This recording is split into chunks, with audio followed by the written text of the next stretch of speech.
நந்தன் பாட்டு வெளியீட்டு விழாவிற்கு வருகை தந்திருக்கிற என் உயிர்க்கினிய உறவுகள், பெரிதும் நான் போற்றுகிற மதிக்கிற ஊடகவியலாளர்கள், பட்ட வலியை வெளியிடுகிற ஒரு விழாவாகத்தான் இதை பார்க்கணும். பாட்டு திறத்தாலே வையத்தை பாலித்திட வேண்டும் பெரும்பாவளன் பாரதி. பன்னொன்று பாடடி இன்பக் கற்கண்டு பரிமாறு துயர் தீரும் இது நல்ல தொண்டு என்று பாவேந்தன் பாரதிதாசன். பாடும் பணியே பணியாய் அருள் தேடும் என்று சுந்தர அனுபூதி. இசை வடிவாய் நின்ற நாகியே என்று அபிராமிப்பட்டர். இவர்களெல்லாம் பாடி இந்த இசையால் உலகத்தின் எல்லா துயரங்களையும் போக்க முடியும், அளப்பெரிய இன்பத்தை அடைய முடியும். இசையால் இறைவனையே மயக்க முடியும், இறைவனையே காண முடியும் என்று எண்ணற்ற பெருமக்கள் தங்கள் பாக்களால் நிரூபித்திருக்கிறார்கள். ஆனால் இந்த இசை, நந்தன் வெளியிடுகிற இசை, இறைவனை காண அல்ல, ஒரு நல்ல மனிதனை காண்பதற்கு, மானுடமுள்ள ஒரு மனிதனை காண்பதற்கு அவன் வெளியிடுகிற இசை. ஒளியை அடிப்படையாக வைத்து உருவாவதுதான் இசை. செவி வழியே சென்று இதயத்தை தடவி கேட்கும் உயிர்களை எல்லாம் மயக்கி தன்வயப்படுத்துகிற ஒளியே இசை, அந்த ஓசையே இசை. ஆனால் நந்தன் வெளியிடுகிற இசை இதயத்தை தடவப்போவதில்லை, அது தட்டும், பேரளவில் அது தாக்கும். அதுதான் நந்தனுடைய இசை. காரணம், அந்த இசையை மீட்டுகிற வீணை அதன் நரம்புகள் கம்பிகளால் ஆனவை அல்ல, இரத்தமும் சதையும் உள்ள மானுடனின் நரம்பினால் பின்னப்பட்டவை. செத்துப்போன மாட்டின் தோளிலிருந்து எடுத்து செய்யப்பட்ட பறையின் இசை அல்ல, உயிரோடு இருக்கிற மனிதனின் தோலை உரித்து உருவாக்கப்பட்ட பறையின் இசை. இது நாம் ஆடுவதற்கல்ல, அதிர்வதற்கு எழுப்பப்படுகிற இசை நந்தனின் இசை. நாம் கேட்டு சிலிர்ப்பதற்கல்ல, சிந்திப்பதற்கு, நாம் ரசிப்பதற்கல்ல இந்த இசை, ஆழ்ந்து யோசிப்பதற்கு எழுப்பப்படுகிற இசைதான் என் தம்பி ரா சரவணன் உருவாக்கி இருக்கிற நந்தனின் இசை. அந்த இசையின் நாயகன் என் அன்பு இளவல் சிப்ரான் அவர்களுக்கும், என்னுடைய அன்பிற்கினிய கவிஞர் ரவி அவர்களுக்கும் என்னுடைய பாராட்டுக்கள். இங்கே படத்தை பார்த்தவர்களோட படத்தை பற்றி சொல்ல தயங்குகிறார்கள். என் தம்பி சரவணன்ட்ட கேட்டேன், கதை தெரிஞ்சிருமோ அப்படின்னு. கதை தெரிஞ்சாதான் படம் பார்க்கவே வருவாங்க. அது ஏதோ அதில் படத்தில் மறைவுர்கள், அது என்ன பேசுறதுல கூட மறைச்சு பேசுறாங்க. அது நீங்க போய் பாருங்க அப்படின்னு சொன்னாதான் பார்க்க வருவாங்க அவங்க. ஒரு சில படைப்புகள் தான் திரையரங்கை விட்டு வெளியில போன பிறகு அந்த கதையும் கதைக்களமும் கதா மாந்தர்களும் நம் பின்னாடியே வருவார்கள், நம் கூடவே பல நாட்கள் இருப்பார்கள், நம் கண்ணை விட்டு நம் உணர்வை விட்டு அகல மறுப்பார்கள். அப்படிப்பட்ட ஒரு தாக்கத்தை ஏற்படுத்திய படைப்பு தான் என்னுடைய தம்பி ரா சரவணன் அவர்களுடைய படைப்பு நந்தன். பல நூறு ஆண்டுகளாக இந்த இனம் தூக்கி சுமந்து வருகிற வலியை திரை மொழியில் பதிவு செய்யப்பட்டிருக்கு. நந்தனை எரிக்கும் போது நந்தன் எப்படி கதறி அழுதிருப்பானோ, அந்த கதறல் தான், அந்த கதறல்களின் சில சிதறல்கள் தான் இந்த திரைக்காவியம். இது இங்கே தம்பி சசி அவர்கள் சொல்லும்போது, இது ஆகச்சிறந்த ஒரு பதிப்பு. அது டப்புன்னு இந்த படத்தை பார்த்து இப்படி மறந்துட்டு கடந்தெல்லாம் போக முடியாது. அவ்வளவு பெரிய ஒரு பதிப்பு. அது ஒவ்வொரு காட்சிகளும் அவ்வளவு கவனமாக பதியப்பட்டிருக்கு. அப்படிதான் நான் பார்க்குறேன். இங்கே பல நாட்கள் பார்க்கணும்னு அதை என் தம்பி சரவணன் வலியுறுத்தி நேரம் இல்லாமையால் ரொம்ப நேரம் நெருக்கடிகளில் பார்த்தும் கூட அந்த படம் எவ்வளவு வேலைப்பளுவும் என்னை விட்டு நீங்காத அந்த காட்சிகள் என்னை அழித்து கொண்டிருக்கிறது. அவ்வளவு பெரிய தாக்கத்தை அந்த படம் தந்திருக்கு. இதில் படத்தின் மாந்தர்கள், குறிப்பாக என்னுடைய தம்பி சசி, அவன் நடித்த அயோத்தி படத்தை பார்த்து நான் பாராட்டினேன். என்னுடைய அருமை சகோதரர் ட்ரைடன் தியேட்டர் அந்த ரவிதான் தயாரித்திருந்தார். அது ஒரு சிறந்த படம். ஆனால் என் தம்பி சசியாவே இருப்பான். அதில் அது கதாபாத்திரம் அவனை நகர்த்தும். ஆனால் இந்த கதையில், இந்த படத்தில் முதல் பதிவிலிருந்து சசியை நீங்கள் மறந்து விடுவீர்கள். சசி என்ற ஒரு நடிகன் நீங்கள் இதுவரை திரையில் பார்த்த அந்த கலைஞன் இல்லை. உண்மையிலேயே அது கூழுப்பானையாகவே வாழ்ந்திருப்பான். அப்படி ஒரு உடல் மொழி, அவனுடைய உரையாடல், உச்சரிப்பு அவ்வளவு அருமையான ஒரு வெளிப்பாடு. அதை எவ்வளவு பாராட்டினாலும் தகும். அதற்கு பிறகு அது புதிய அறிமுகமாக இருக்கிற சுருதி அவர்களுடைய கதாபாத்திரம், அதனுடைய பங்களிப்பு, புதியவர் என்று யாரும் சொல்ல முடியாது திரையில். என்னுடைய தம்பி சமுத்திரக்கனி படத்தில் சிறிய நேரம் வந்தாலும் அதுதான் அது. இந்த சமூகம் ஒரு மானுடனை எப்படி பார்க்கணும், சக மனிதனை அப்படிங்கிறத அந்த கதாபாத்திரம் சொல்லுது. ரொம்ப ஆழமான கதாபாத்திரம். இந்த மொத்த திரைக்கதையும் தூக்கி நிறுத்துகிற ஒரு ஒரு ஒரு ஒரு ஒரு கதாபாத்திரம் இருக்குது. அதை நடிச்சிருக்கிறவன் என் தம்பி பாலாஜி சக்திவேல். நானும் என் தம்பி சசியும் பேசிகிட்டு இருக்கும்போது, பாலாஜி என்னடா அப்படி நடிச்சிருக்கான் அப்படி. அவன் கதாபாத்திரம் மட்டும் மொத்த படத்தையும் தாங்கி நிற்று. ஒரே தூணில் ஒரு பெரிய கட்டடத்தை தாங்கி நின்னா அப்படியோ அப்படி நிற்கிது அந்த கதாபாத்திரம். அவ்வளவு சிறப்பாக அது செஞ்சுருக்கான். அது சும்மா சொல்ல முடியாது. தம்பி ஜிப்ரான் அவர்களுடைய இசை, தம்பி சமுத்திரக்கனி குறிப்பிட்டது மாதிரி, ஒரு அழகான நிறைய பூக்களை வச்சு கோர்க்கிற போது ஒரு நார் தான் அதை தாங்கியிருக்கும். அது மாதிரி நிறைய காட்சிகள் அவருடைய இசையால் அப்படி அது அந்த அந்த தாக்கத்தை மிக அருமையாக பின்னணி இசையில் அவ்வளவு அருமையாக செஞ்சுருக்காரு. அதை ரொம்ப யோசிச்சு தான் முடிவெடுத்துருக்காங்க. ஜிப்ரான் தான் அது. ஏன்னா பின்னணி இசையில் ஒரு படத்தை தூக்கி நிறுத்துகிற ஆற்றல் ரொம்ப அரிதினும் அரிது. அது உலகத்திலே ஆகச்சிறந்த ஒரு இசை மேதை உண்டென்றால் அதற்கு நம்முடைய அப்பா இளையராஜா அவர்கள் தான். இன்னைக்கு அவருக்கு அடுத்து நிறைய இளவல்கள் வந்துட்டாங்க. இந்த மாதிரி அதை திரைக்கதையை இசையால் தூக்கி சுமந்து போகிற ஒரு ஆற்றல் மிக்க இளைஞன் தம்பி ஜிப்ரான் அவர்கள். அவருடைய படைப்பு, ஒளிப்பதிவாளர் சரண், கலை இயக்குநர்கள் எல்லாம் சிறப்பாக செய்திருக்கிறார். ஒரு அந்த புதிதாக நடித்திருக்கிற இப்போ இருக்கிறாங்க நிலா, சுதாகர், அவங்கெல்லாம் அதாவது தொழில்முறை நடிகர்கள் இல்லை.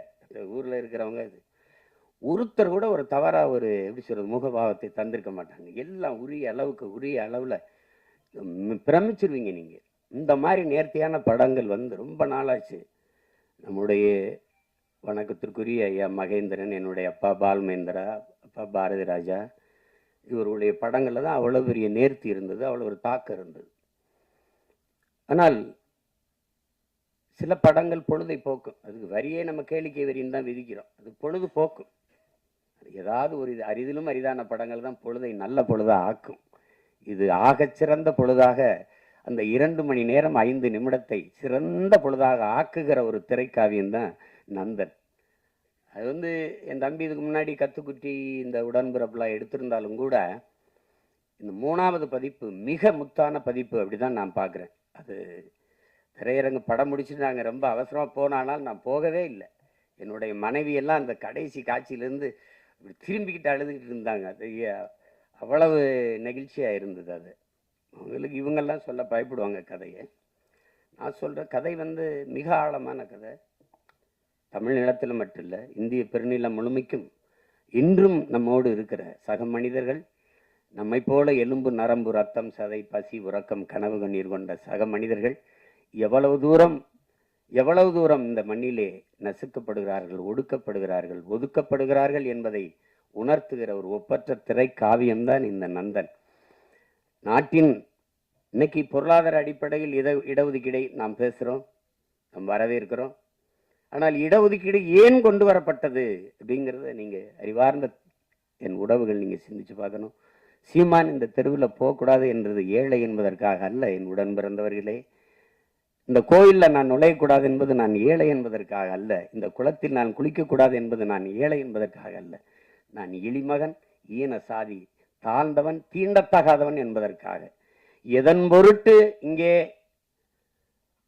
எனக்கு கல்வி, வேலைவாய்ப்பு, அரசியல் அதிகாரம் மறுக்கப்பட்டதோ அதன் பொருட்டே அது கொடுக்கப்பட வேண்டும் என்பதற்காக உருவாக்கப்பட்ட ஒன்றுதான் வகுப்பு வாரி பிரதிநிதித்துவம். அதை நீங்க புரிஞ்சுக்கணும். ஏழை சீமான் நாளை அதானி அம்பானி ஆகிவிடலாம், பொருளாதார அளவுகோல் மாறிவிடும். ஆனால் இன்றைக்கு இழிமகன் சீமான் எந்த உயரத்திற்கு போனாலும் என் மீது சுமத்தப்பட்ட சாதிய இழிவு போக மறுக்கிறது. அதற்கு சான்று சீமான் அல்ல, இந்த நாட்டின் முதல் குடிமகன் president of India Ramnath Kovind கோயிலுக்கு வெளியே ஒரு மரத்து நிழல்லே குடும்பத்தோட யாகம் வளர்த்து கும்பிட்டு போனது இன்னும் இருக்கு. வரலாற்று நிகழ்கால நிஜம். நாட்டின் முதல் குடிமகள் Draupadi Murmu president of India, நாட்டின் பிரதம அமைச்சர் மாண்புமிகு ஐயா நரேந்திர மோடி ஒரு நாற்காலியிலே, ஐயா அத்வானி ஒரு நாற்காலியிலே அவர் வீட்டு வாசலில் அமர்ந்து பேசுகிறார்கள். அந்த அருமை பெருமகள் அந்த ஓரத்திலே கைகட்டி நின்று கொண்டிருக்கிறாள். Citizen of president of India. இந்த நாட்டில் பெண்ணிய உரிமை பேசுகிறோம், பெண்களுக்கு இடஒதுக்கீடு பேசுகிறோம், சமத்துவம் பேசுகிறோம், சகோதரத்துவம் பேசுகிறோம், ஜனநாயகம் பேசுகிறோம். நாட்டின் முதல் குடிமகள், இந்திய நாட்டின் பிரதமர், இந்திய நாட்டின் பிரசிடென்ட் ஆஃப் இந்தியாவுக்கு அந்த நிலைமை என்றால் சாதாரண ஊராட்சி மன்ற பிரசிடென்ட் தலைவருக்கு என்ன நிலைமை இருக்கும் என்று என் அரும் தம்பி தங்கைகள், என் உடன் பிறந்தார்கள் சிந்திச்சு பாருங்க. இன்றைக்கும் கொடியேற்ற முடியாது. இங்கே எத்தனையோ மாமன்றங்களில் மாநகர மாமன்ற உறுப்பினர்கள் இருக்கிற அவையிலே தாழ்த்தப்பட்டவர்கள் இருப்பதற்கு இருக்கை போடப்படவில்லை என்பது இன்றும் நிகழ்கிறது. உயர் சாதிக்காரன் சுடுகாட்டு வழியே தாழ்ந்தவன் ஒருவன் இறந்து போனால் அவன் பிணத்தை எடுத்துட்டு போக முடியாது. எங்கோ அல்ல, நாகப்பட்டினத்தில் நிகழ்ந்தது. கோயிலுக்குள் நுழைய முடியாது, திறந்து போய் கும்பிடடா என்று சொல்ல ஒருத்தனும் இல்லை. பூட்டை போட்டு சாவி எடுத்துட்டு வர ஆள் இருக்கு. ஏன் சிவனே நந்தனார் சரித்திரத்திலே 63 நாயன்மார்களில் ஒருவன் பறையன். அவன் சிவன் பக்தன், எவனுக்கும் சற்றும் குறைவில்லாத பக்தன் நந்தன். எத்தனை 100 ஆண்டுகளாக அந்த வழி துரத்துகிறது. இன்றும் பல நந்தன்கள், பல ஆயிரம் நந்தன்கள்.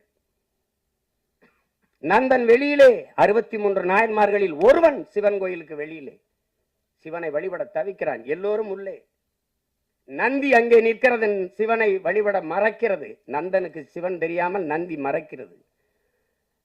அதை பார்த்த சிவன் நந்தியை நகர்த்தி வைத்தான் என்பது வரலாறு கதை. அப்போது என்ன கேட்க தோன்றும்?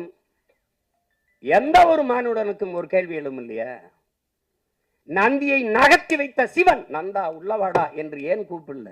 இந்த கேள்வி எழுமா இயலாதா?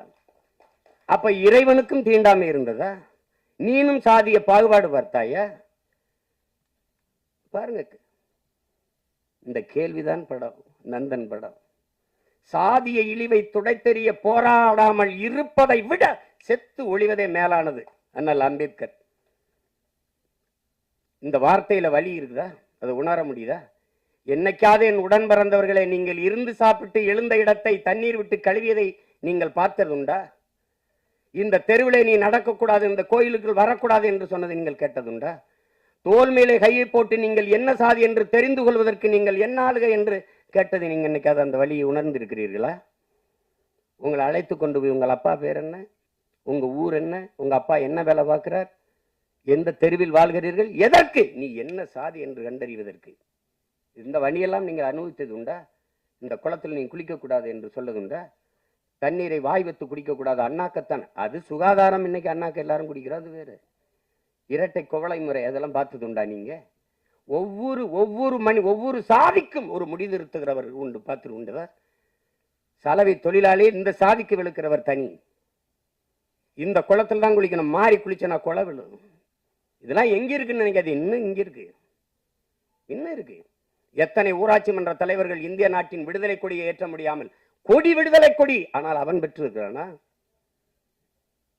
சத்துணவு ஆயா ஆயா தாழ்த்தப்பட்ட மகள் அவள் சமைத்து போட்டதை சாப்பிட மாட்டோம் என்று எத்தனை பிள்ளைகள் சாப்பிடாமல் போனது இல்லையா?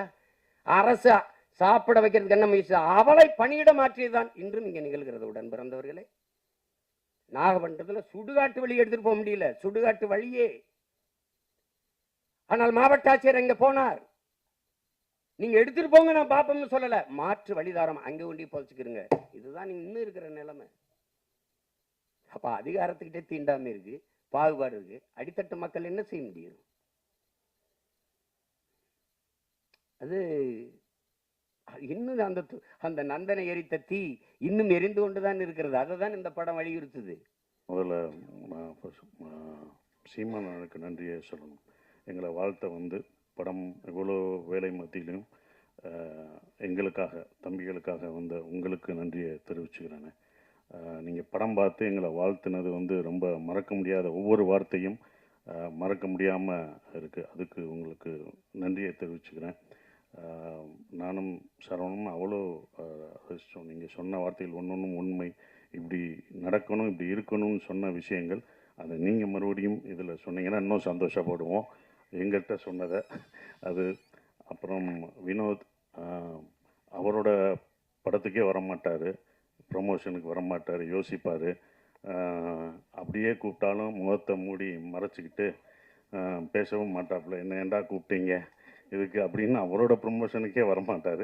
ஆனால் சரவணனுக்காக இங்கே வந்தது ரொம்ப சந்தோஷம். எங்களை வாழ்த்துனதும் வினோத் அவ்வளோ சீக்கிரம் யாரும் எந்த படத்தையும் எங்களை பற்றிலாம் சொல்ல மாட்டார். இப்போ ஆச்சரியமாக இருக்குது, சொன்னது ரொம்ப சந்தோஷமாகவும் இருக்குது. ஸோ அப்படி ஒரு படத்தில் நான் பண்ணியிருக்கோம் அப்படின்ற ஒரு விஷயம் சந்தோஷமாக இருக்குது. சந்தோஷ், எல்லாருக்கும் என்னுடைய நன்றியை தெரிவிச்சுக்கிறேன். வந்த அனைவருக்கும். இவங்கெல்லாம் சரவணோட நண்பர்கள், அவங்க எல்லாருக்கும் நன்றியை தெரிவிச்சுக்கிறேன்.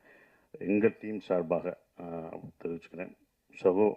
சமுத்திரகனி சகோ வர முடியாத சூழலாக இருந்தது, அது எனக்கு தெரியும். அது வந்ததுக்கும் நன்றி. பாலா சக்திவேல் சார், ஹீரோயின் எல்லாருக்குமே என்னுடைய நன்றியை தெரிவிச்சுக்கிட்டு ஒரே ஒரு விஷயந்தான் சொல்லணும். நான் அடிக்கடி சரவணனை பக்கமெல்லாம் எனக்கு ஒரு வசனம் என் படத்தில் ஞாபகம் வரும்.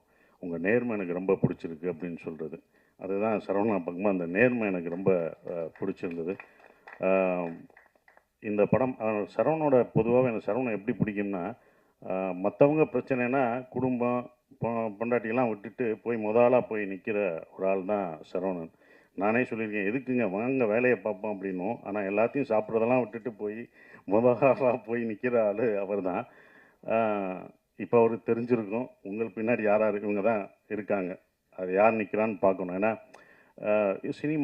சினிமாவில் எல்லாருமே அவங்க கூட இருக்க மாட்டாங்க, அவங்க கூட நிற்க மாட்டாங்க. இப்போ உங்க கூட யார் நிற்பாங்க அப்படின்றது சினிமா உங்களுக்கு ஒவ்வொரு தடவையும் கற்றுத்தரும். அதில் இருக்கும். உங்கள் கூட எப்போதும் நாங்கள்லாம் இருந்தாலுமே எப்போதும் கடைசி வரைக்கும் நிற்கிறது உங்கள் மனைவி தான், கலாக்கா தான். அந்த ஓரமாக நின்று ரசிக்கிறாங்க பார்த்தீங்களா? எந்திரிங்க, இப்போயாவது எந்திரிங்க. அவங்க தான் இந்த படத்தில் எங்களை விட கஷ்டப்பட்டது. நான்லாம் கிடையாது, அந்த அடியெல்லாம் ஒன்றுமே இல்லை. நான் வருத்தப்பட்டேன்னு பாத்திரம் கழுவிட்டு இருப்பாங்க அவங்க டீச்சரு.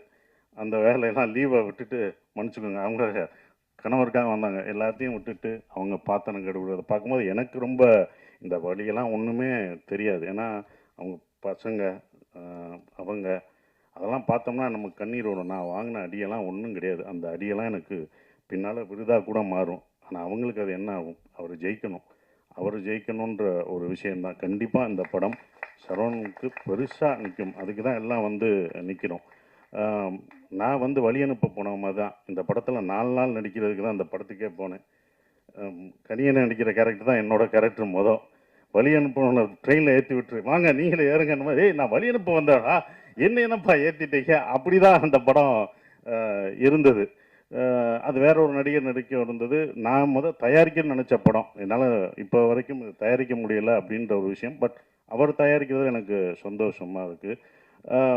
அங்கே போனோடனே தான் நானே சொன்னேன், சரி நம்மளே ஒரு இழுத்து விட்டோமோ, தயாரிப்பு நம்மளும் இழுத்து விட்டோமோ அப்படின்னு ஒரு மனசு குற்ற உணர்ச்சி இருந்தது. அப்போ சொன்னேன், சரி நானே பண்ணுறேங்க அப்படின்னு. அவரும் கொஞ்சம் ஏறங்க பார்த்தாரு. உங்களை நான் வேறு மாதிரி பார்க்குறீங்க, வைரவன் கேரக்டரில் நான் அப்படி நிற்க வச்சுருக்கேன், நானே இப்படி உங்களை இறக்கி இந்த சென்ஸ் இவ்வளோ கஷ்டமான ஒரு இடத்த கொடுக்குறது, அவ்வளோதான் உங்களை நீட்டாக அப்படி வந்து நின்னீங்க, பார்த்தீங்க, அப்படி இது பண்ணீங்க, அப்படி பார்த்ததை நீங்கள் இதில் ரொம்ப கஷ்டப்படணும், இந்த கேரக்டராக மாறணும், நீங்கள் எப்படி மாறுவீங்க அப்படின்னு சொன்னார். பண்ணுவோங்க, வாங்க ட்ரை பண்ணுவோம் அப்படின்னு. ஆனால் அந்த கதை எனக்கு உள்வாங்கியிருந்தேன். ஸோ ஒருக்காக பண்ணுவோன்னு உள்ளே போய் முதல் நாள் ஷூட்டிங் போனோம். ஷூட்டிங் போய் எல்லாமே முதல் நாள் ஷூட் பண்ணும்போது எல்லாம் வரணும். நான் எல்லாருக்கும் வணக்கம் வைக்கணும். ஆனால் அந்த நடிக்கிற எல்லாருமே எனக்கு வணக்கம் வச்சாங்க. வணக்கம்ன்ட்டாங்க, கட்டுன்ட்டாரு. நான் அப்புறம் அவங்ககிட்ட கெஞ்சி, நீங்கள் வணக்கம் வைக்காதீங்க, நான் தான் அந்த இடத்துல வணக்கம் வைக்கணும்னு. அவங்க என்ன ஒரு நடிகராகவே பார்த்தாங்க. அப்புறம் அந்த போட்டு காமிச்சு சரியாக வரலன்னொடனே 2 நாள் கழிச்சு தான் அந்த இதுக்குள்ளே போய் கேரக்டராக நான் உள்ளே போய் அதை இவ்வளோ தூரம் நடிக்க வந்திருக்கேன். அவர் சொன்னார், நான் ரொம்ப கஷ்டப்பட்டேன் அப்படின்ற ஒரு விஷயம். ரொம்ப கஷ்டப்பட்டேன்னாரு. இஷ்டப்பட்டு தான் கஷ்டப்பட்டேன். நட்புக்காக நாங்கள் உயிரே தருவோம். அடி வாங்க மாட்டோமா என்ன? பல அடி வாங்க மாட்டோம். ஆனால் அந்த மாதிரி வாங்குறது தான் அது எனக்கு அது நல்ல விஷயமா அமைஞ்சிருச்சு. படம் பார்த்துட்டு நீங்கள் சொல்லுவீங்க, இதை நீங்கள் மிஸ் பண்ணாதது நல்லது அப்படின்னு சொல்லுவீங்க. ஏன்னா நீங்கள் தான் படம் பார்த்து சொல்லணும். ஏன்னா எங்கள் படத்தை நாங்களே வந்து சொல்ல முடியாது, இப்படி இருக்குது அப்படின்னு சொல்ல முடியாது, பாராட்டிக்க முடியாது. நீங்கள் படம் பார்த்து சொல்லுவீங்க. கண்டிப்பாக நான் அதை மிஸ் பண்ணலை அப்படின்ற ஒரு விஷயம். கனியனை சொன்ன மாதிரி அந்த படமே யார் இதுக்கு வேணும் அப்படின்றத எடுத்துக்கிறோம். அப்படி தான் இதை எடுத்துக்கிட்டதா நான் இப்போ நினைக்கிறேன். இவங்கெல்லாம் படம் பார்த்துட்டு சொல்லும் போதும் அதை இருக்கிறேன். ரொம்ப கஷ்டப்பட்டார். என்னென்னா ஒரு ப்ரொடியூசராக இந்த படம் வியாபாரம் பண்ணுறதுக்கு வந்து ரொம்ப இருக்கும். அவர் ரொம்ப இது பண்ணும்போது தான் எனக்கு ரவி சார் ஞாபகம் வந்தார். நான் நேராக போய் ரவி சார்கிட்ட போய் இது பண்ணுவேன். ரவி சார் எப்படின்னா சாதாரணமான இல்லை, அவர் பண்ணுவார். ஆனாலும் நட்பை தாண்டி அவர் வந்து காலமாட்டிலே பால் கறப்பார், ஏன்னா காற்றுலே வெண்ணெய் எடுக்கிறவர், ரொம்ப பர்ஃபெக்டாக பார்ப்பார். அப்படி பண்ணுற ஒரு ஆள். இவர் பார்க்கும்போது எனக்கு தான் பயமாக இருந்தது, இது எப்படி இருக்கும் என்ன இருக்குன்னு. அவர் அந்த சார் பார்த்தோன்னே அவர் அவ்வளோ ரசிச்சார். இது இப்படி இருக்குது, ஃபஸ்ட்டு ஷாட் அந்த செருப்பு ஷாட்டை காமிச்சது யாரும் பண்ண மாட்டாங்க. அவ்வளோ ரசிக்க எங்களுக்கு முதல் ரசிகர் அவர் தான். எங்களுக்கு முதல் ஒருத்தர் வந்து நாங்களாக பார்த்துக்கிட்டு இருந்தோம், இது எப்படி இருக்கும் என்னன்றது யோசிச்சிருக்கோம். முதல் ரசிகர் அவர் தான். அதை ரசிச்சும்போது இவ்வளோ பண்ணியிருக்கோன்றது திருப்பி. அதுவும் இல்லாமல் அந்த குழப்பம் தீங்கிறதுக்கு 40 பேரை ஃபில் பண்ணி பார்த்தாங்கல்ல, அதில் கை தட்டி எல்லாம் ரசித்து பார்த்தாங்க. ஒவ்வொரு டைலாகும், ஏன்னா சரவணனோட டைலாக் வந்து ரொம்ப எழுத்து வந்து பயங்கரமாக இருக்கும். அந்த எழுத்து வந்து உண்மையிலே போற்றப்படும் இந்த படம் பார்க்கும்போது. என்னை பொறுத்த வரைக்கும் தேங்க்யூ சார், ரவி சாருக்கு ரொம்ப நன்றி. இந்த படத்தை இவ்வளோ தூரம் கொண்டு வந்து கர்நாடகா வரைக்கும், சார் அதை நம்மளே ரிலீஸ் பண்ணுவோம் சார், நம்மளே ஸ்ட்ரைட்டாக ரிலீஸ் பண்ணுவோம்னு அவர்கிட்ட சொல்லி அது இப்போ வரைக்கும் அதை இவ்வளோ தூரம் கொண்டு வந்துட்டுருக்காரு. ரொம்ப நன்றி. உங்களை சேர்த்து வச்சதுக்கு பாலமாக இருந்த அது மட்டும்தான். அந்த பாலம் ஸ்ட்ராங்காக இருக்கணும். இப்போ வரைக்கும் ஸ்ட்ராங்காக இருக்கேன், இன்னமும் ஸ்ட்ராங்காக இருக்கணும். அந்த பாலம் அந்த பேலன்ஸ் பண்ணுறவங்களுக்கு தான் தெரியும் அதோட அப்படி தான் நான் இருந்துகிட்ருக்கேன். ரொம்ப சந்தோஷமாக இருக்குது. நந்தன் இந்த படம் வந்து அவ்வளோ நீங்கள் வந்து எல்லாம் சொல்லும்போது ஸ்லோவாக போகுமோ அப்படியெல்லாம் இல்லவே இல்லை. நீங்கள் ரொம்ப ரசிப்பீங்க. நம்ம பார்க்க தவறிய மனிதர்களை பார்ப்பீங்க. நந்தன் ஒரு படம் அப்படிலாம் இல்லை, ஒரு பதிவு. சரவணன் வாழ்க்கையிலையும் நான் இதில் நடித்ததில் எனக்கும் ஒரு பதிவான ஒரு படத்தில் நான் நடிச்சிருக்கேன். ஒரு பதிவில் நான் இருக்கேன்றதில் ரொம்ப சந்தோஷப்படுறேன். எல்லாருக்கும் என் நன்றியை தெரிவிச்சுக்கிறேன். அப்புறம் ஜிப்ரான் வந்து இதில் அந்த மியூசிக், நான் நடக்கும்போது இந்த ஒன்றா யோசிப்போம், நம்ம நடையை மாற்றணும் அப்படின்னு. இந்த படத்தில் நடையெல்லாம் மாற்றி நம்ம ஸ்லோவாக நடந்துவோம், இதுக்கு ஒரு மியூசிக் இப்படி வைப்பாங்க அப்படின்னு நினச்சி நம்ம பண்ணுவோம். டைரக்டரும் அப்படி எடுப்பார். ஆனால் அவர் அதை ஒரு பேங்காக போட்டு மாற்றினார். ஜிப்ரான் தான் இந்த படத்தை இன்னமும் பிரம்மாண்டமாக்குனது. அந்த மியூசிக்கில் நீங்கள் மியூசிக் பார்க்கும்போது படத்துக்கும் அந்த மியூசிக்கும் வேற ஒரு இது தெரியும், ஆப்போசிட்டாக இருக்கும். அப்படி பிரம்மாண்டமாக்குன ஜிப்ரானுக்கு என்னுடைய நன்றிகளை தெரிவிச்சுக்கிறேன். நன்றி, வணக்கம். எல்லாருக்கும் வணக்கம். இந்த மேடை எனக்கு ரொம்ப முக்கியமான ஒரு மேடை, ரொம்ப எமோஷ்னலாகவும் நர்வஸாகவும் இருக்குது. ஸோ இந்த படம் நந்தன், இந்த ஒரு நியூ ஃபேஸ்க்கு ஒரு ஸ்ட்ராங்கான கேரக்டர் கொடுக்குறதுக்கு எல்லாமே ரொம்ப யோசிப்பாங்க. பட் சரவணன் சார் எனக்கு இந்த கேரக்டரை ரொம்ப நம்பிக்கையோடு கொடுத்தாரு. அதுக்கு முதல்ல ரொம்ப ரொம்ப நன்றி சார்.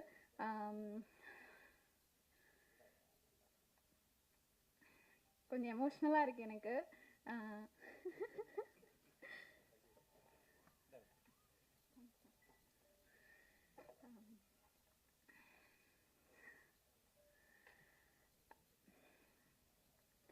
சாரி. இந்த படத்துக்குள்ள நான் வந்த ஃபர்ஸ்ட் டேல இருந்து இந்த நாள் வரைக்குமே இது ஒரு பெரிய ஜேர்னியாவே இருந்திருக்கு. அண்ட் இந்த படம் ஃபுல்லாவே எனக்கு ஒரு லேர்னிங் ப்ராசஸாக தான் இருந்தது.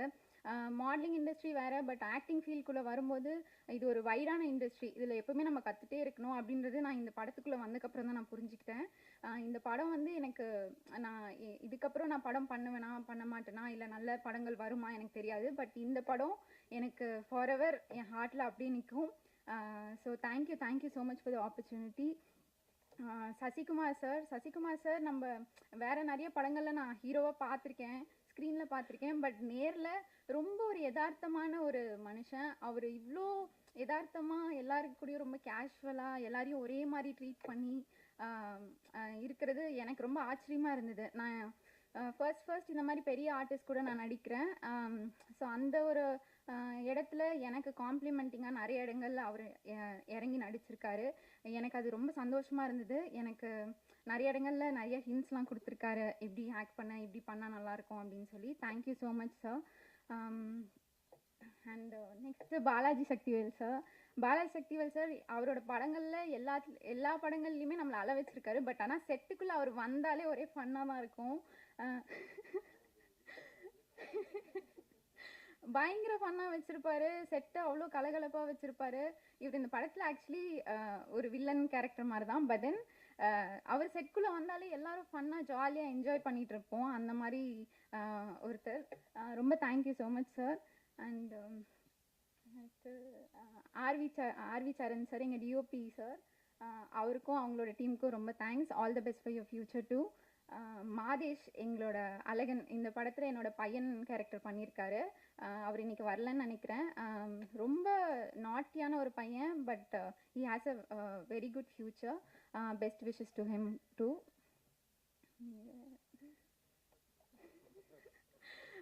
எங்களோட editor sir Nelson, thank you so much sir. Ghibran sir, இந்த படம் ரொம்ப அழகான ஒரு பேக்ரவுண்ட் ஸ்கோர் கொடுத்துருக்கீங்க. நிறைய இடங்கள்ல நீங்கள் சீன்ஸை எலிவேட் பண்ணியிருக்கீங்க. சார் சொன்ன மாதிரி நானும் டப்பிங்கில் நிறைய சீன்ஸ் பார்த்துருக்கேன். அது டப்பிங்கில் பார்த்ததுக்கும் அதுக்கப்புறம் ப்ரிவியூவில் பார்த்ததுக்கும் நிறைய வித்தியாசம் இருக்குது. Thank you so much for the wonderful BGM. And எக்கி எக்கி song is going to stay in my hearts forever. Thank you so much for the beautiful songs. Trident Arts Ravindran sir, thank you so much for teaming up with us. உங்களோட support எங்களுக்கு it's huge support actually. Thank you so much.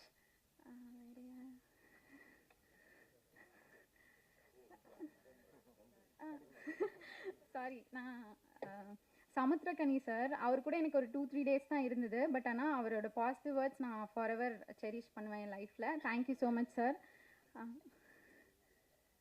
யா, எல்லாரையும் cover பண்ணிட்டேன்னு நினைக்கிறேன். And Think Music also, thank you so much for collaborating sir. Yeah, so right from என்னோட முதல் photo ஷூட்லேருந்து பேஜன் டேஸ்லேருந்து என்னோட big pass ஜேர்னிலேருந்து இப்போ என்னோட ஆக்டிங் ஜேர்னி வரைக்கும் நீங்கள் எல்லாரும் உங்களோட லவ் அண்ட் சப்போர்ட் எனக்கு கொடுத்துருக்கீங்க. இதுக்கப்புறமும் நீங்கள் கொடுப்பீங்கன்னு நம்புகிறேன். Thank you so much for the opportunity. Thank you. ரொம்ப நாளைக்கு அப்புறம் எங்கள் அண்ணன் சீமான் அவர்களை பார்த்ததில் பெருமகிழ்ச்சி. தம்பி வினோதை பார்த்ததில் ரொம்ப சந்தோஷமாக இருக்கு. ஏன்னா ஒரு சில மனிதர்களை பார்த்தாலே போதும் நமக்கு ஒரு எனர்ஜி வரும். அந்த மாதிரி ஒரு சக்தி நான் சொன்ன 2 பேருமே. நந்தன், அதாவது ஒரு நல்ல கதையை நம்ம பண்ணிட்டா போதும், அது செலக்ட் பண்ணிக்கிடும் யார் யார் தனக்கு வேணும்னு. நம்ம யாரையோ நினச்சி எழுதியிருப்போம், ஆனால் அது செலக்ட் பண்ணி கூப்பிடும். வா சசி வா, நீங்கள் வாங்க நீங்கள் வாங்க நீங்கள் வாங்கன்னு கூப்பிடும். அப்படி அதுவாக தன்னை டிசைன் பண்ணிக்கிட்ட ஒரு படம் தான் நந்தன் நான் நினைக்கிறேன். ஏன்னா அப்படி தான் இதுக்குள்ளே நானும் வந்தேன். நான் வந்தது எனக்கே தெரியாது. திடீர்னு ஒரு நாள் எங்கே இருக்க அப்படின்னாங்க. நான் வந்தேன், சும்மா சசியை பார்க்க போனேன், பேசினேன். சரவணன் சார் வந்து இந்த மாதிரி விஷயம் அப்படின்னா நல்லா இருக்கே அப்படின்னா, இது நீங்கள் தான் பண்ணுறீங்க அப்படின்னா, இது அதை விட நல்லா இருக்கே, சரி வாங்க பண்ணிடுவோம் அப்படின்னு சொல்லிட்டு அப்படி பண்ண ஒரு படைப்பு. சரவணன் உழைப்பு வந்து ரொம்ப அளப்பரியது. ரொம்ப முதல் படத்துலையும் 2வது படத்துலையும் அவருக்கான இடம் கிடைக்கலையேன்னு எனக்கு ஒரு பெரிய வருத்தம் இருந்தது. இந்த படம் அது எல்லாத்துக்கும் சேர்த்து ஒரு இடத்த கொடுக்கும். சரவணன், வாழ்த்துக்கள். என்னென்னா, இந்த சமுதாயத்தின் மீது பேரன்பு கொண்டவன் ஒரு எழுத்தாளனாக இருந்தால் எழுதி தீர்ப்பான். ஒரு பாடலாசிரியனாக இருந்தால் பாடி தீர்ப்பான். ஒரு படைப்பாளியாக இருக்கும்போது தன்னுடைய கோபத்தை படைப்பில் தான் காட்ட முடியும். நிறைய நிஜங்களை பேசக்கூடிய ஒரு படைப்பு. அப்படி இருந்தது. படம் பார்த்துட்டு அப்படியே வெளியே வரும்போது ஒரு மாதிரி ஆயிடுச்சு. எனக்கெல்லாம் அண்ணனை அவ்வளோ பிடிக்கும். நாங்கள் 2 பேரும் சின்ன குழந்தைங்க மாதிரி கொஞ்சி விளையாடிட்டு இருப்போம். ஆனால் இவர்கிட்ட பேசவே இல்லை. நான் இன்னைக்கு தான் பார்த்தேன். அவ்வளோ கோபம் வந்துருச்சு.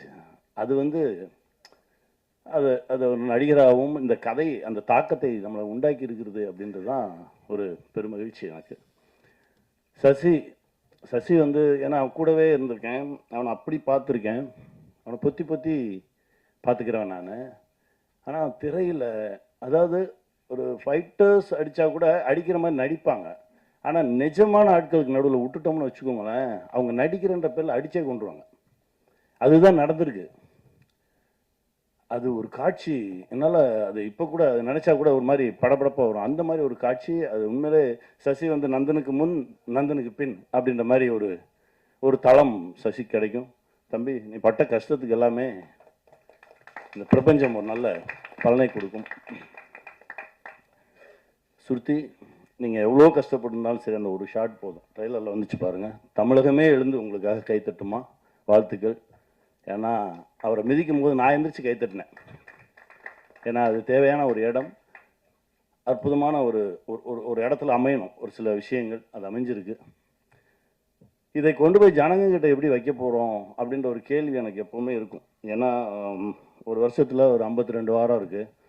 இந்த 52 வாரத்தில் ஒரு 7-8 பெரிய படங்கள் வரும்போது நீ யாரும் வந்துடாதீங்கன்னு மறிச்சிடுவாங்க. உங்களுக்கு தெரியும். அந்த பெரிய படம் வந்தால் 2 வாரத்துக்கு வேறு எந்த படமும் வரக்கூடாதுன்றவாங்க.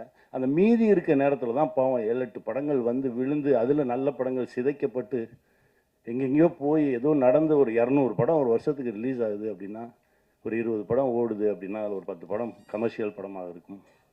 ஒரு 10 படங்கள் இந்த மாதிரி ஒரு நல்ல படங்களாக இருக்கும்.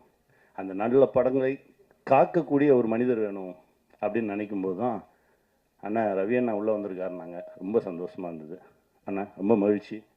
இந்த படத்தை சரியாக கொண்டு போய் ஜனங்கிட்ட வைங்க. ஏன்னா இது அங்கே நடக்குது, இங்கே நடக்குது, இந்த காலத்துலேயும் இப்படியெல்லாம் நடக்குது அப்படின்லாம் பேசிக்கிட்டு இருப்பாங்க. இந்த காலத்தில் தான் நடந்துகிட்டு இருக்கு, இன்னும் நடக்கும். அதை நடக்க விடாமல் மனிதனாக மாற வேண்டும் அப்படின்றது தான் இந்த படத்துடைய ஒரு அடிநாதம். இது வெல்லணும். இந்த மாதிரி பல விஷயங்கள் நம்ம ஜனங்க முன்னாடி வைக்கணும். சின்ன சின்ன மாற்றங்கள், யாராவது ஒரு மனிதன் மாறினா கூட போதும். அது ஒரு மிகப்பெரிய ஒரு வெற்றியாக தான் பார்க்கப்படும். இந்த படம் ஒரு மிகப்பெரிய வெற்றியை அடையணும். அதுக்கு நான் இறைவன்கிட்ட பிரார்த்தனை பண்ணிக்கிறேன். ஜிப்ரான் சார், இசை பேசிச்சு சார். ரொம்ப மகிழ்ச்சியாக இருந்தது சார். ஏன்னா படம் முடிச்சுட்டு வந்தோடனே சசிட்டு சொன்னேன், மியூசிக் வேறு மாதிரி இருக்குடா, அது வேற ஒரு தளத்துக்கு நம்மளை எடுத்துகிட்டு போகுது அப்படின்ற மாதிரி பேசிகிட்டு இருந்தோம். ஜிப்ரான் சார் ரொம்ப பிரமாதமாக ஒர்க் பண்ணி கொடுத்துருக்கீங்க சார். ரொம்ப நன்றி. இந்த படத்தில் ஒர்க் பண்ண எல்லாருக்கும் என்னுடைய மனமார்ந்த வாழ்த்துக்கள். இது மிகப்பெரிய வெற்றி அடையணும். நான் இறைவன்கிட்ட பிரார்த்தனை பண்ணிக்கிறேன். நன்றி. முதலில் இந்த படத்துக்கு இந்த படத்தின் பாடல் வெளியீட்டுக்கு சிறப்பு விருந்தினராக வந்திருக்கும் சீமானன் அவர்களுக்கும், இந்த படத்தில் இயக்குனர் திரு ஹெச் வினோத் அவர்களுக்கும், ரோஹின் வெங்கடேசன் அவர்களுக்கும், அதுக்கப்புறம் சந்தோஷ் அவருக்கும், இந்த படத்தை வெளியிட்ட டைலண்ட் ஆர்ட்ஸ் ரவி சாருக்கும், இல்லை ரொம்ப முக்கியம், மிக அருமையாக இசையமைத்திற்கு கொடுத்திருக்கிற ஜிப்ரான் சார் அவர்களுக்கும், அந்த லிரிசிஸ்ட் ரவி அவர்களுக்கும், இந்த படத்தில் சரண் ஒளிப்பதிவாளர் அவர்களுக்கும், இந்த ஆர்ட் டைரக்டர் அவர்களுக்கும், இந்த படத்துக்கு உறுதுணையாக இருந்த நிலா சுதாகர் சார் அவர்களுக்கும், ஏன்னா அவங்க லாட்ஜில் இருந்து நாங்கள் தங்கியிருந்தோம், அவருக்கும், இந்த எடிட்டர் அவர்களுக்கும், நெல்சன் அவர்களுக்கும், தர்ம சரவணன் சொல்லி அவர் ரொம்ப ஹெல்ப் பண்ணார், அவர்களுக்கும், அதே மாதிரி வந்து அந்த அந்த கந்தர்வ கோட்டையை சார்ந்த நடிகர்கள் எல்லாருமே வந்து அவங்களுக்கு ஒத்துழைப்பு கொடுத்தாங்க. அவர்களுக்கும் ஒரு 3 பேர் வந்து இந்த படத்தில் ஒர்க் பண்ணவங்க காலமாயிட்டாங்க. அவர்களுக்கும் ஒத்துழைப்பு கொடுத்த அனைவருக்கும் முதல்ல நன்றியை நான் தெரிவிச்சுக்கிறேன். அவங்களுடைய ஏன்னா சரவணன் வந்து இந்த படத்தை ஆரம்பிக்கும் போது அவர் ப்ரொடியூசர் கம் டைரக்டர். அவர் எவ்வளவு கஷ்ட சூழ்நிலையில் ஆரம்பித்தார் அப்படிங்கிறது எனக்கு நல்லாவே தெரியும். அந்த மாதிரியான ஒரு நேரத்தில் இவங்களுடைய அனைத்து ஒத்துழைப்பு, இப்போது அவங்களுடைய வந்து சீஃப் கெஸ்ட்டாக வந்திருக்கிறது எல்லாமே அவருடைய அந்த நல்ல நடத்தையும் முக்கிய காரணம் இந்த படம் உருவாகிறதுக்கு. அதுக்காக உண்மையிலே அவருக்கு வந்து எவ்வளவு நன்றி சொன்னாலும் தகும்.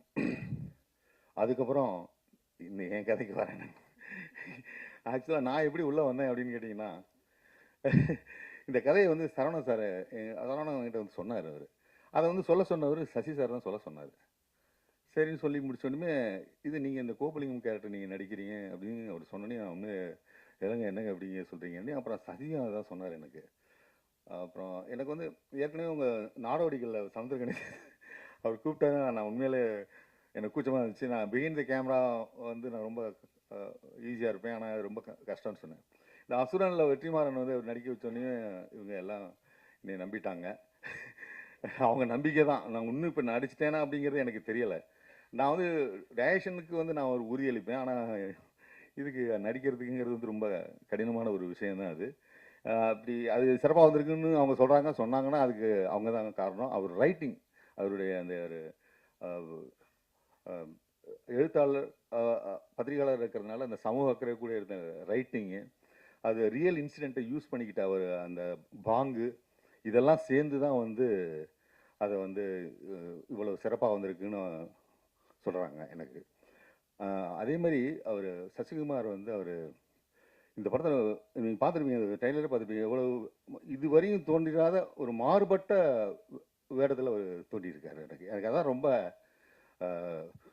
நான் ஃபஸ்ட்டு அவர் ஷூட்டிங் இருக்கும்போது 2-3 நாள் அப்படியே அப்சர்வ் பண்ணிக்கிட்டே இருந்தார். அப்புறம் அவர் பிக்சர் உள்ளுக்குள்ளே வரார் அவர்.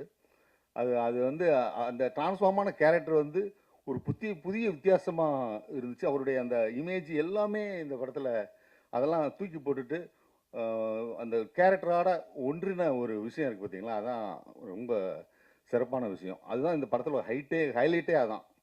ஏன்னா அவர் வந்து அந்த மாதிரி வந்து ஒரு கேரக்டரில் பண்ணும்போது எப்படி வந்து 16 வயதில் கமலஹாசன் அவர் பண்ணாரோ அதே மாதிரி இதில் அவர் தோன்றியிருக்காருன்னு நான் கருதுகிறேன். அதனால் கண்டிப்பாக நீங்கள் வந்து இந்த படம் வந்து ஒரு சம்பிரதாயத்துக்காக நல்லா இருக்குது அப்படின்லாம் நான் சொல்லலை. அவங்க எல்லாமே சொன்ன மாதிரி உண்மையிலே சிறப்பாக வந்து அவர் பண்ணியிருக்காரு, இயக்குனர் பண்ணியிருக்காரு, அவர் தயாரிச்சிருக்கிறாரு, எந்த காம்ப்ரமைஸும் கிடையாது. அவருக்கு ஒத்துழைப்புக்கு அவ்வளவு நண்பர்கள், எனக்கு அதான் ரொம்ப சந்தோஷம். அவர் சொல்லும்போது தான் எனக்கு தெரியுது, வினோத் சொல்லி தான் அவர் ஜிப்ரான் சார் உள்ளே வந்திருக்காருன்னு சொல்லிட்டு. அவரோட இசை உண்மையிலே மிகப்பெரிய ஒரு இந்த படத்துக்கு மிகப்பெரிய ஒரு ஸ்ட்ராங்கான ஒரு பில்லராக இருந்திருக்கு. ஏன்னா நான் டப்பிங் டயத்தில் கொஞ்சம் பார்த்துருக்கேன், ஆனால் இசைக்கு அப்புறம் பார்க்கும்போது உண்மையிலே அது ஒரு வேற லெவலில் இருந்துச்சு. அது எல்லாத்துக்கும் காரணம் வந்து அவருடைய அந்த கேரக்டர், அந்த ஒரு சரவணன் சாருக்கு வந்து ஒரு இயல்பான ஒரு கேரக்டர் இருக்காது. என்ன ரொம்ப ரொம்ப மென்மையாக தான் பேசுவார், ஆனால் அவர் எடுக்கிற விஷயத்தில் உறுதியாக நிற்பார். அதுதான் அங்கே உள்ளது. எனக்கு வந்து நேரடியாக பழக்கம் வந்து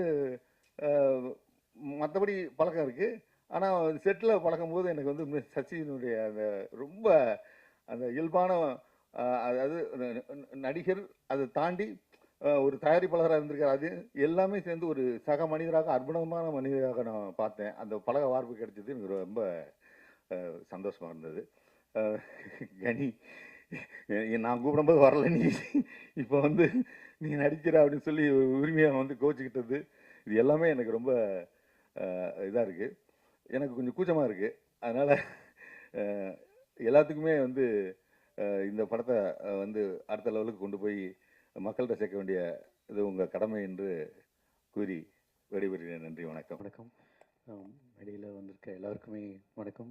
ஃப்ரெண்ட்ஷிப்பாக கூப்பிட்டோடனே வந்திருக்க ரோஹின் அண்ட் நிவாஸ் அண்ட் எல்லாருக்குமே. பட் ஃபர்ஸ்ட்டு தான் இல்லை, நான் சொல்ல நினச்சது எல்லாமே சொல்லிட்டாங்க. ஃபஸ்ட்டு எனக்கு சந்தோஷ் தான் கால் பண்ணார். கால் பண்ணிட்டு அப்புறம் நான் வந்து ஓகேங்க நான் பார்க்குறேன் அப்படின்னு கொஞ்சம் டிலே பண்ணேன். அப்புறம் வினோத் அடித்தார். சரி இதுக்கு மேலே நம்ம லேட் பண்ணக்கூடாதுன்னு சொல்லிட்டு தான் அது லைக். பட் ஃபர்ஸ்ட் எனக்கு படம் பார்த்தோடனே உண்மை அந்த ஒரு மைண்ட் செட் தான். ஏன்னா ஓகே எப்படி இருக்கும்னு தெரியாதுன்னு, பட் ஃபர்ஸ்ட் ஷார்ட்ல இருந்தே அதை ரிவீல் பண்ணிட்டாரு ரவி சார். ஸோ அதனால் பட் அந்த ஷார்ட்ல இருந்து ஐ வாஸ் லைக் நான் டோட்டலி ஃபுல்லாக உள்ளே இருந்தேன். அண்ட் படம் முடிச்சுட்டு உடனே வினோத் கடிச்சேன், அவர் எடுக்கல. ஸோ சந்தோஷ் அவர் கடிச்சேன். ஸோ சொன்னேன் இல்லைங்க ரொம்ப செம மாசாக இருக்குது, கமர்ஷியலாக இருக்குது அப்படின்னு. அவர் சொன்னார் இல்லைங்க இது என்ன அவார்டில் நாங்கள் நினச்சோம் அந்த மாதிரி கேட்டகரி இல்லைங்க, படத்துக்குள்ள ஒரு செம ஒரு கமர்ஷியல் எலிமெண்ட் இருக்குது, மாஸ் எலிமெண்ட் இருக்குது அப்படின்னு. அண்ட் அது ஐ திங்க் படம் பார்க்கும்போது உங்களுக்கு தெரியும் அந்தளவுக்கு ஒரு ரொம்ப என்டர்டெய்னிங்கான ஒரு film. But at the same time அதான் ஒரு வாழைப்பழத்தில் ஊசி ஏற்றுற மாதிரி அழகாக பண்ணியிருப்பார் இரா சரவணன். அண்ட் இரா சரவணன் அடிக்கடி அவர் சொல்கிறது வந்து என்னை பார்க்கும்போது சொல்லுவார் ரொம்ப தேங்க்யூ அப்படின்னு சொல்லுவார். பட் ஆக்சுவலி என்னென்னா நான் அவர்கிட்ட சொன்னேன், நான் வந்து பியூராக ரொம்ப செல்ஃபிஷாக தான் இருந்தேன் இந்த படம் பொறுத்த வரைக்கும். நான் சொன்னேன் இல்லைங்க நான் வந்து ஒரு சுயநலவாதி தான். இந்த படம் பார்த்தோன்னே முடிவு பண்ணேன் இந்த படத்தில் நம்ம கண்டிப்பாக இருந்தே ஆகணும். ஏன்னா இந்த படம் வந்து ஒரு தளத்துக்கு போகும், ஒரு உயரத்தை எட்டும்.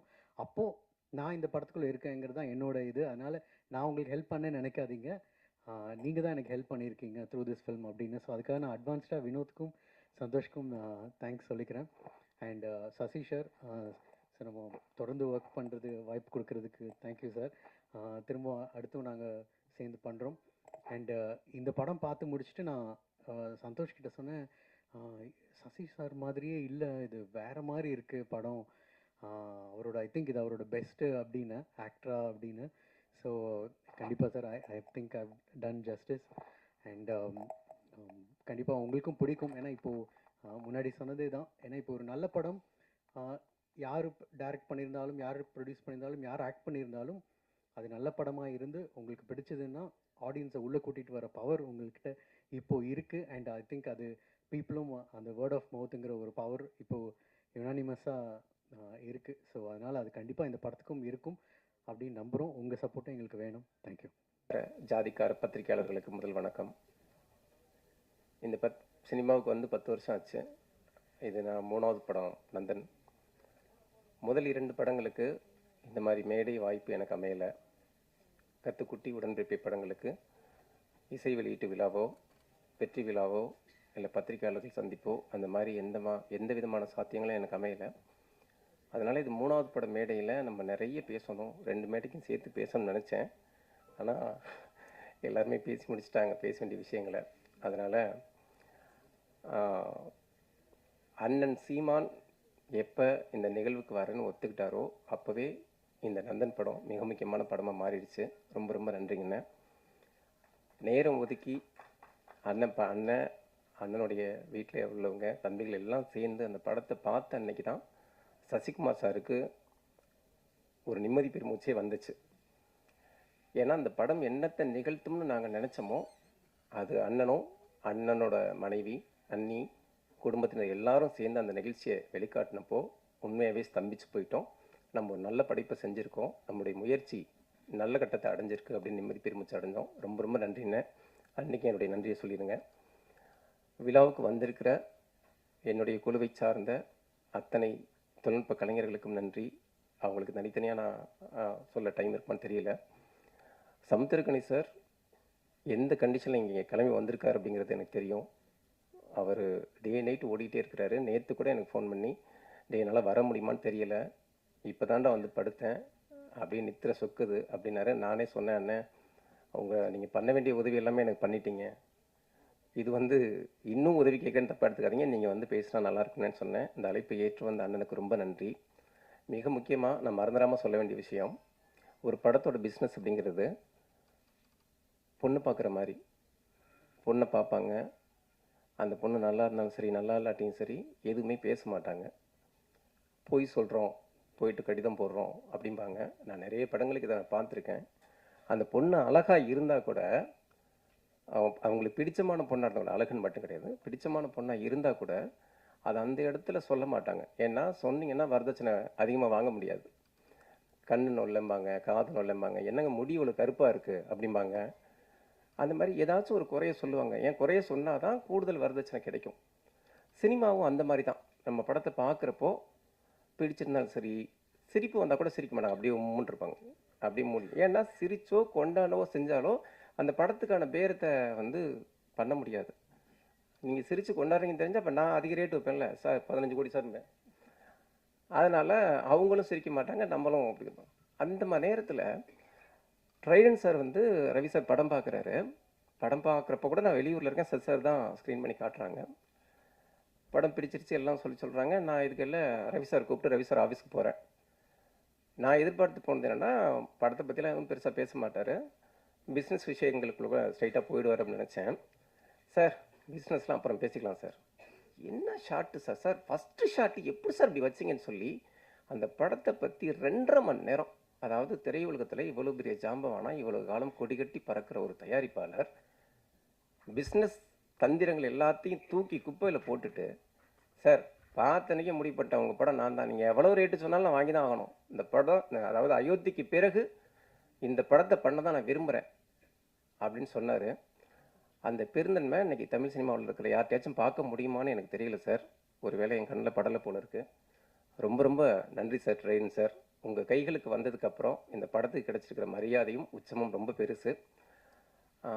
அந்த அந்த விஷயத்தையும் எனக்கு சாத்தியப்படுத்தி கொடுத்தது சசிகுமார் சார் தான். இந்த படத்துக்கான கதையை நான் எழுதி முடித்தப்போ வேறு சில ஹீரோக்களை தேடி போனேன். அவங்கள மனசில் வச்சு தான் எழுதினேன். நம்ம எழுதுறதெல்லாம் ஆயிடாது, நம்ம நினைக்கிறதெல்லாம் அவ்வளோ சீக்கிரம் கிடைச்சிடாது. அப்படிங்கிறப்போ எப்போவுமே எனக்கு அண்ணனா, என் முதுகெலும்பா, என்னை தட்டி கொடுக்குற கரமாக நிற்கிற சசிகுமார் சார், சரி நான் பண்ணுறேன்டா அப்படின்னு வந்தார். அந்த பெருந்தன்மை இன்னைக்கு வந்து, அதாவது நம்ம நிறைய பேர் சம்பாதிக்கலாம், இப்போ எல்லாமே நமக்காக தான் எல்லாமே அப்படின்னு நினைக்கலாம். ஆனால் நமக்கு தேவை அப்படிங்கிறப்போ, நம்ம கேட்கவே தயங்குறப்போ அதை தெரிஞ்சுக்கிட்டு உதவுற வினோத் மாதிரியான ஆட்கள்லாம் ரொம்ப கம்மி. அது மாதிரி வந்து சார் வந்து பரவாயில்ல நான் பண்ணுறேன் அப்படின்னாரு. நான் சொன்னேன் சார், இந்த கேரக்டர் ரொம்ப, நான் வந்து உங்களை வந்து படத்தில் மட்டும் இல்லை சார், வெளியிலையுமே நான் ஒரு ஹீரோவை பார்க்குற ஆள், அதனால் இந்த கேரக்டரில் நான் உங்களை பொருத்தி பார்க்க முடியுமான்னு தெரியலையே சார் அப்படின்னா, இல்லை அந்த கதையை நான் கம்ப்ளீட்டாக உள்வாங்கியிருக்கேன், நம்ம ஆத்மார்த்தமாக அதை பண்ணுவோம் அப்படின்னு சொல்லி வந்தார். எனக்கு உதவ வந்த மனுஷனை நான் எவ்வளவு பக்குவமாக தன்மையாக நான் வேலை வாங்கியிருக்கணும், அவர் கொஞ்சி ஒவ்வொரு நாள் ஷூட்டை நான் நடத்தியிருக்கணும். ஆனால் நான் அப்படி நடத்தினேன்னா அப்படின்னா கண்டிப்பாக கிடையவே கிடையாது. கடைசி 20 நாள் ஷூட்டிங்லாம் ஏண்டா இந்த படத்தில் நம்ம கமிட்டானோம் அப்படின்னு அவர் நொந்து நூலாக போனார். இனிமேல் வாழ்க்கையில் எவனுக்கும் உதவியே பண்ணக்கூடாது அப்படின்னு முடிவு எடுத்திருப்பாரு. அந்த அளவுக்கு அவர் வந்து, நான் எப்படியெல்லாம் அவரை வந்து ஒரு தோரணையாக அழகாக லட்சணமாக பார்த்தனோ அதெல்லாம் நானே காலி பண்ணுற மாதிரி அவரை நான் துவம்சம் பண்ணேன். அதான் உண்மை. ப்ளஸ் ஸ்டேஜில் நிறைய ஃபேவரட்ஸ் என்னோட வினோத் அண்ணா, சந்தோஷ் அண்ணா, ரோஹின் அண்ணா, Savan sir, Sasi sir, Ravi sir. So ரொம்ப சந்தோஷமாக இருக்குது. இரா சரவணன் சாரோட நந்தன் படத்தோட ஆடியோ லான்ச்சுக்கு வந்து இங்கே நான் இருக்கிறது. நம்ம நிறைய பேர் வந்து சினிமாவில் கடந்து வந்திருப்போம் ஆக்சுவலி, நிறையா விஷயங்களுக்கு. ஸோ சிலர் வந்து நம்மளோட மனசில் வந்து ரொம்ப ஆழமாக இருப்பாங்க.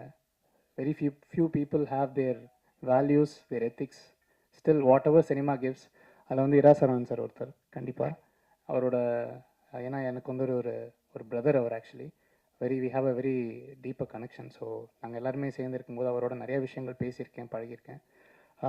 அவருடைய டேலண்ட் வந்து நந்தனில் அஃப்கோர்ஸ் உடன்பிறப்பை படுத்ததுக்கப்புறம் இதுக்கப்புறம் நீங்கள் எல்லாருமே பெரிய ஒரு இடத்துக்கு வருவார்னு நான் எப்பவுமே பிலீவ் பண்ணியிருக்கேன். ஸோ நந்தன் படம் வந்து பெரிய ஒரு இடத்த சாருக்கு கொடுக்கும். பல கஷ்டங்களுக்கும் பல தடங்களுக்கும் தாண்டி இந்த படத்தை அவர் எடுத்து இந்த இடத்துல வந்து நிறுத்தியிருக்காரு நான் நினைக்கிறேன். ஸோ இதை வாங்கி ரிலீஸ் பண்ண ட்ரைடன்ட் ஆர்ட் ரவி சாருக்கு ரொம்ப நன்றி. To the cast crew everybody, I wish the best. என்னோடய ப்ரேயர்ஸ் இந்த படம் நல்லா வர்றதுக்கு. வாய்ப்பளித்த எல்லோருக்கும் நன்றி. தேங்க்யூ. இந்த படம் பார்க்கணுன்னு சரவணன் வந்து ஒரு 6 மாதம் என்னை தொடர்ச்சியாக கேட்டே இருந்தார். நான் வந்து எஸ்கேப் ஆகிட்டே இருந்தேன். ஏன்னா சசி சார், சரவணன் ஏற்கனவே உடன்பிறப்பே, பயங்கர பாச மழையாக இருக்கும், இதிலேருந்து எஸ்கேப் ஆகணும்னு நான் தள்ளி போட்டே இருந்தேன். ஒரு நாள் வந்து நாங்கள் ஃப்ரெண்ட்ஸ் எல்லோரும் பார்க்கலான்னு முடிவு பண்ணி அந்த படம் போட்டோடனே ஃபஸ்ட்டு ஒரு 10-15 மினிட்ஸ் வந்து அப்படி நார்மலாக போயிட்டு இருந்தது. சசிகுமார் லுக்ஸ் வந்து ஸ்டன்னிங்காக இருந்தது.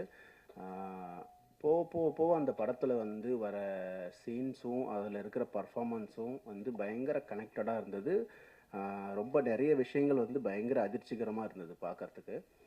ஸ்டில் நான் வில்லேஜ்லேயே இருந்திருந்தா கூட எனக்குமே இந்த விஷயங்கள் வந்து ரொம்ப ரொம்ப ஸ்டன்னிங்காக இருந்தது. எது நல்ல படம்னு நான் சொல்லுவேன்னா, ஒரு பெரிய பட்ஜெட்டில் எடுக்கிற படமோ, பெரிய ஹீரோ படமோ, பெரிய பாக்ஸ் ஆஃபீஸ் பண்ணுற படமோ கிடையாது. ஒரு ஹியூமனை வந்து பெட்டர் ஹியூமன் பீயிங்காக மாற்ற முயற்சி பண்ணுற படங்கள் தான் நல்ல படங்கள்னு நான் சொல்லுவேன். நந்தன் வந்து நம்மளை பெட்டர் ஹியூமன் பீயிங்காக மாற்ற முயற்சி பண்ணது.